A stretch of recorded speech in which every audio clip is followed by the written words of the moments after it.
একটা ভুল ধারণা আমি বলে দিই যে অনেকে ভাবে সুপ্রিম কোর্ট জাস্টিস দিয়ে দেবে। হ্যাঁ, supreme court can observe all the things, supreme court can give the direction, supreme court direction দিতে পারে, নির্দেশ দিতে পারে, কীভাবে ইনভেস্টিগেশন চলবে তাকে অবজার্ভ করতে পারে, তাকে তার নিজের তত্ত্বাবধান করতে পারে, সেটার তত্ত্বাবধায়ক হিসাবে দেখতে পারে। বা সুপ্রিম কোর্ট ট্রায়াল কোর্ট নয় যে সুপ্রিম কোর্টের ট্রায়াল হবে, বিচার হবে, বিচার হয়ে সাজা হয়ে যাবে। এই বিচারের জন্য সিবিআইয়ের প্রথম দায়িত্ব, প্রাথমিক দায়িত্ব যেন সেই সিবিআই ভালো করে যে সঠিক কালপ্রিট যারা এভিডেন্স ডিস্ট্রয় করা থলে থেকে বিড়াল বেরিয়ে আসছে, এই নির্যাতিতার বিচার দিতেই হবে। কেন এই রকম নৃশংস ঘটনা ঘটে যাওয়ার পরেই বিশেষ করে রাজ্য সরকারের যা ভূমিকা ছিল সেটা কঠিন নিন্দনীয় বিষয়। যেভাবে এভিডেন্সগুলো ডিস্ট্রয় করার চেষ্টা করেছিল, আর একের পর এক যে খোলাসা, যাকে আমরা বলি রিভিলড হচ্ছে, খোলাসা হচ্ছে, সব বিষয়গুলো বেরিয়ে আসছে, থলে থেকে বিড়াল বেরিয়ে আসছে, এটা খুব লজ্জাজনক বিষয়। এখন উচিত সিবিআইয়ের কাছে একটাই আবেদন, অতি দ্রুত ইনভেস্টিগেশন করে প্রপারলি যারা অ্যাকচুয়াল কালপ্রিটস তাদেরকে ধরুন, আর ধরে এই নির্যাতিতার বিচার দিতেই হবে। কেন দিতে হবে? সমস্ত ঘটনাই ঘটে, সব ঘটনাই নিন্দনীয়, কিন্তু আজকে পশ্চিম বাংলার বুকে যে বাংলাকে সেফেস্ট প্লেস বলা হয় সারা ভারতবর্ষে, এখানে মহিলাদের সুরক্ষাটা খুব এনশিওর থাকে, ভালো থাকে, কিন্তু সেই বাংলায় আজকে একটি শিয়ালদার পাশে, মানে একটা প্রপার কলকাতায় আরজি করের মতন একটি নামি দামি একটি হসপিটালে এরকম ঘটনা ঘটে গেল আর কেউ জানে না। এটা সম্ভব নয়, এটা মানুষ মেনে নিতে পারছে না। এর বিচার কিভাবে হবে? বিচার কখনোই মুখের উপর তো আর হয়ে যায় না। আমি শুধু যদি প্রতিবাদ অবশ্যই করতে হবে, we want justice, but justice, how justice can be done, কীভাবে জাস্টিস হতে পারে, কিভাবে দেওয়া যেতে পারে। আর কথা আছে, জাস্টিস ডিলে জাস্টিস ডিনাইড, অর্থাৎ জাস্টিস যদি ডিলে হয়, লেট হয়, তো ডিনাই হয়। ভারতবর্ষের যে সিস্টেম, এজ এ হাইকোর্ট এবং সুপ্রিম কোর্টে প্র্যাকটিস করা অ্যাডভোকেট হিসেবে আমি বলছি যে বর্তমানে সিস্টেমে জাজেদের অভাব, পেন্ডিং থাকে। যাক, এই ম্যাটারে সুপ্রিম কোর্ট নিজে সুমোটো কগনিজেন্স নিয়েছে এত আন্দোলন হওয়ার পর। এরপরেও যদি সিবিআই, সেন্ট্রাল ইনভেস্টিগেশন টিম যদি ভালো করে এটাকে তদন্ত করে প্রপারলি চার্জশিট উইদিন টাইম যদি না দিতে পারে, আর প্রপারলি এভিডেন্সেস যদি কালেক্ট না করতে পারে, তাহলে কিন্তু সাজা হবে না। ভারতের জুডিশিয়াল সিস্টেমের বিচার ব্যবস্থার মধ্যে এটা রাইট রয়েছে সবকে যে তারা ট্রায়াল হবে। আমি বিনা বিচারে কাউকে ফাঁসি দিতে পারি না। একটা ভুল ধারণা আমি বলে দিই যে অনেকে ভাবে সুপ্রিম কোর্ট জাস্টিস দিয়ে দেবে। হ্যাঁ, supreme court can observe all the things, supreme court can give the direction, supreme court direction দিতে পারে, নির্দেশ দিতে পারে, কীভাবে ইনভেস্টিগেশন চলবে তাকে অবজার্ভ করতে পারে, তাকে তার নিজের তত্ত্বাবধান করতে পারে, সেটার তত্ত্বাবধায়ক হিসাবে দেখতে পারে। বা সুপ্রিম কোর্ট ট্রায়াল কোর্ট নয় যে সুপ্রিম কোর্টের ট্রায়াল হবে, বিচার হবে, বিচার হয়ে সাজা হয়ে যাবে।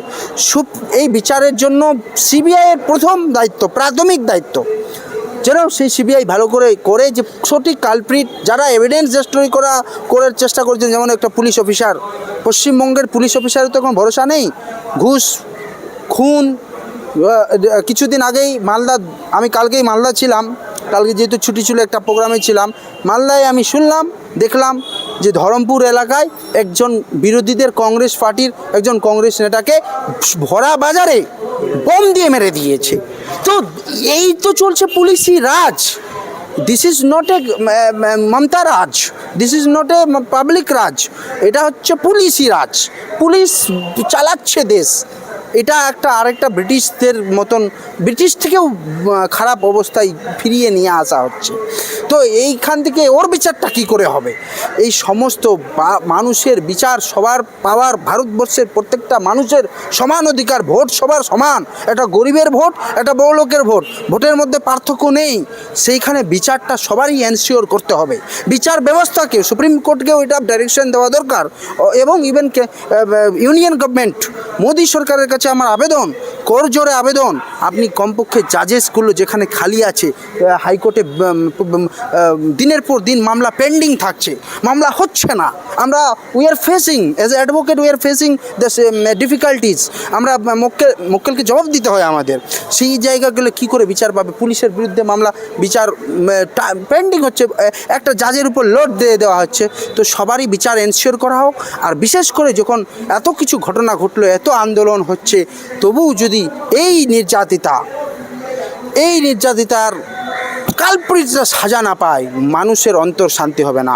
আর মানুষ আস্তে আস্তে কিন্তু নিজের হাতে আইন নিয়ে নেবে, আইনের উপর ভরসা চলে যাবে। আমরা চাই, আমি একজন আইনজীবী হয়ে, আইনের সঙ্গে সম্পৃক্ত ব্যক্তি হিসাবে আমি কখনোই চাইব না যে peoples can take the laws of the land. Law ল্যান্ডকে অবশ্যই এনশিওর করতে হবে, জাস্টিসকে এনশিওর করতে হবে আমাদেরকে। জাস্টিস শুধু এইটা নয় যে জাস্টিস করে দেবো, মানে জাস্টিস যে হচ্ছে সেটা ফিল করাও, জাস্টিস ফিল করানো যে justice is being done, justice হচ্ছে, বিচার হচ্ছে। আজকে দেখুন যেইভাবে একদিকে এই আরজি করের ঘটনা, আর একদিকে যেইভাবে বিভিন্ন জায়গা থেকে আমি দেখছি লাশগুলো আসছে বিভিন্ন জায়গা থেকে, সেইটারও বিচার চাই, তাদেরও বিচার চাই। পুলিশের অত্যাচারে আবু সিদ্দিকের এখনও বিচার কোথায়? আবু সিদ্দিক নিয়ে আমরা তো দেখলাম পুলিশের অত্যাচার, বিচার হচ্ছে না। তো এই বিচারটা চাইছি আরজি করের ম্যাটারটাতে অবশ্যই। এই নির্যাতিতার, আমরা পুরো এই নির্যাতিতার প্রতি যা অত্যাচার হয়েছে, আমার তো মনে হয়, কখনো কখনো মনে হয়, আমি নিজে কিছু ফিল করলাম এবং বিভিন্ন ইনফরমেশন থেকে এটা হচ্ছে, যেখানে সিনিয়র ডাক্তারের একটা বিশাল লবি কাজ করেছে। এই লবি ভাঙতে হবে, যারা মানুষের জীবন নিয়ে ছেলেখেলা করে আর নিজে তো খারাপ থাকে এবং জুনিয়রদেরকেও খারাপ করার প্রতি তাদের প্রতিদিন তাদেরকে নিয়ে যায়, খারাপের দিকে নিয়ে যায়। আমি নিজে খারাপ, আমি নিজে চুরি করছি, নোকের চোখ, কিডনি থেকে শুরু করে আমি মেরে দিচ্ছি। ইভেন আমি দেখছি একটা ট্রেন্ড চলছে যে বর্তমান হাসপাতালগুলোতে এখন যারা হাসপাতালের মাঝে, তাদেরও তো বিচার করার দরকার আছে, তাদেরও বিচার চাওয়ার ব্যাপার আছে।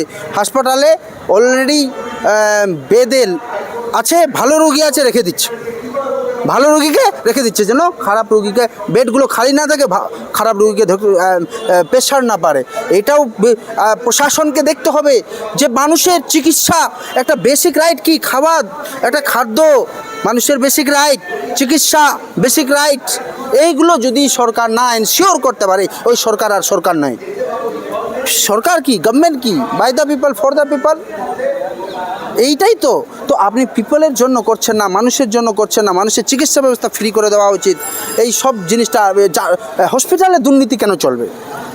এর যদি আরজি করের এই বোনটির যদি বিচার না হয়, তাহলে মানুষের কিন্তু জাস্টিসের উপর, আইন আদালতের উপর বিশ্বাসটা চলে যাবে।